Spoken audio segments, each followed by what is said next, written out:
Maintaining good relation with blood relatives, রক্তের আত্মীয়দের সাথে সুসম্পর্ক রাখা। রক্তের সম্পর্ক আমাদের কিন্তু এটাতে অনেকের গাফলতি আছে। রক্তের আত্মীয়, ভাই ভাইয়ের সাথে ভাই কথা বলে না, অনেক বছর হয়ে গেল। বাংলাদেশে তো এগুলো নাই, তাই না?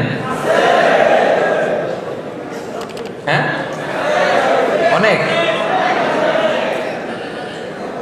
এজন্যই তো আমরা এগুলো রিমাইন্ডার দিচ্ছি আপনাদেরকে, যাতে আমরা শুধরে যাই, যাতে ভালো হয়ে যাই, ঠিক কিনা? রক্তের আত্মীয়দের সাথে সুসম্পর্ক রাখতে হবে, খোঁজ খবর নিতে হবে, তাদের বাড়িতে যেতে হবে, মাঝে মাঝে পারলে কিছু হাদিয়া দিতে হবে, বিপদে একটু দাঁড়াতে হবে পাশে। জীবনে বরকত দিবে কে? রাসূলুল্লাহ সাল্লাল্লাহু আলাইহি ওয়াসাল্লাম বলেছেন, মান আহাব্বা আইয়ুবসাতা লাহু ফি রিজকি ওয়া ইউনসা লাহু ফি আসারি ফালইয়াসিল রাহিমা।